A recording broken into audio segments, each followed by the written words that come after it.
Himachal Pradesh Congress committee के media panelist शगुनदत्त Sharma ने आज प्रेस वार्ता को संबोधित करते हुए कहा कि प्रधानमंत्री ने पिछले 10 वर्षों में हिमाचल की जनता से जो चुनावी रैलियों के दौरान वायदे किए थे उनमें से एक भी पूरा नहीं हुआ है। शगुनदत्त शर्मा ने मीडिया के सामने हिमाचल प्रदेश में प्रधानमंत्री के पुराने भाषण का एक क्लिप भी जारी किया, जिसमें उन्होंने हिमाचल के बागवानों से कोल्ड ड्रिंक में से 5% फलों का जूस डलवाने की बात कही थी, परंतु धरातल पर किसानों और बागवानों के हितों के विरोध में फैसले लिए गए हैं। उन्होंने कहा कि सैनिकों के हितों की बात करने वाले प्रधानमंत्री की सरकार में अग्निवीर जैसी सैनिक विरोधी योजना आई।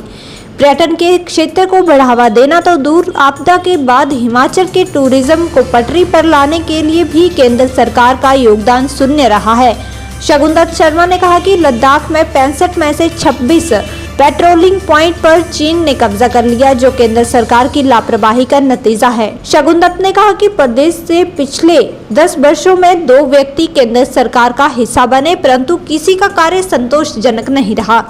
जगत प्रकाश नड्डा स्वास्थ्य मंत्री रहते हुए हिमाचल के लिए कुछ खास नहीं कर पाए। इसके विपरीत कांग्रेस से पूर्व में भी जो भी केंद्रीय मंत्रिमंडल का हिस्सा रहा, उनके कामों से प्रदेश को लाभ हुआ। चाहे पंडित सुखराम ने संचार क्रांति लाई, आनंद शर्मा ने प्रदेश को दी बोर्ड, पासपोर्ट ऑफिस, IIT जैसे संस्थान दिए, वीरभद्र सिंह ने केंद्र में मंत्री रहते हुए प्रदेश में सूक्ष्म लघु उद्योग को बढ़ावा दिया। शगुनदत्त ने कहा कि नेता प्रतिपक्ष अति उत्साह में ओकओवर का गेट तोड़कर ही अंदर घुसकर मुख्यमंत्री बनने का नाकाम प्रयास कर रहे हैं, पर उनके द्वारा डायरेक्ट हर फिल्म फ्लॉप साबित हो रही है। उन्होंने कहा कि सरकार को बजट सत्र में अस्थिर करने की पटकथा लिखने वाले नेता प्रतिपक्ष सरकार अस्थिर करने में नाकाम रहे और अब चारों लोकसभा और उपचुनाव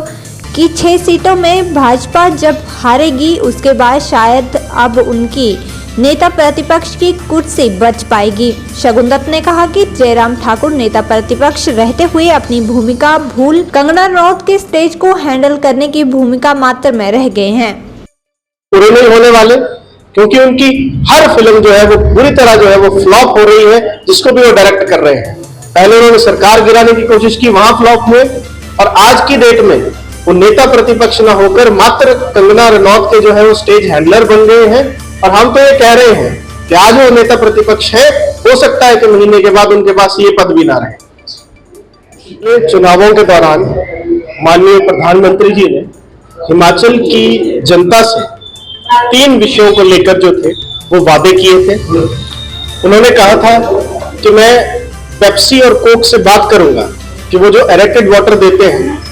उसके अंदर 5% जो है वो फलों का जूस जो है वो डाला जाएगा, इससे हिमाचल के बागबानों की आर्थिकी जो है वो सुदृढ़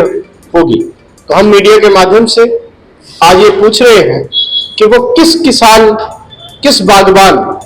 को कोक या पेप्सी की कंपनी ने अप्रोच किया और कौन सी जगह जो है वो हिमाचल प्रदेश के बागबानों की आर्थिकी को सुधारने के लिए उस एरेटेड वाटर में वो जूस डाला गया, तो प्रधानमंत्री स्पष्ट करें। दूसरी बात उन्होंने की थी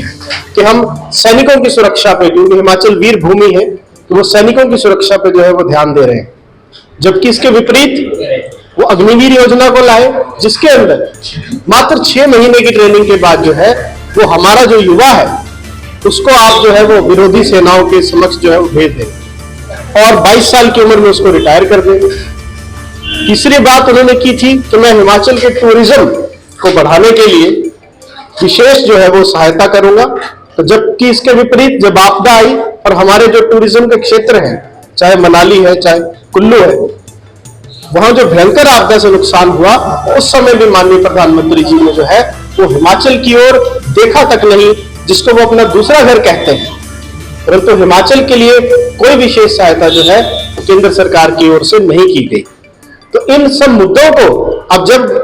लोकसभा चुनाव के दौरान माननीय प्रधानमंत्री हिमाचल आएंगे तो हिमाचल की जनता उनसे पूछेगी कि आपने जो पिछले चुनावों में हिमाचल से वादा किया उसमें से एक भी वादा जो है वो आप पूरा नहीं कर पाए। जहां तक भारतीय जनता पार्टी के प्रादेशिक नेतृत्व का सवाल है, तो जयराम ठाकुर जी के जो पैर हैं वो तो मचल रहे हैं और वो सोच रहे हैं कि मैं गेट तोड़ के जो है वो ओकओवर के अंदर घुस जाऊं और मुख्यमंत्री की कुर्सी हथियार लूं, परंतु उनके ये सपने पूरे नहीं होने वाले, क्योंकि उनकी हर फिल्म जो है वो बुरी तरह जो है वो फ्लॉप हो रही है, जिसको भी वो डायरेक्ट कर रहे हैं। पहले उन्होंने सरकार गिराने की कोशिश की, वहां फ्लॉप हुए, और आज की डेट में वो नेता प्रतिपक्ष ना होकर मात्र कंगना रनौत के जो है वो स्टेज हैंडलर बन गए हैं। और हम तो ये कह रहे हैं कि आज वो नेता प्रतिपक्ष है, हो सकता है कि महीने के बाद उनके पास ये पद भी ना रहे।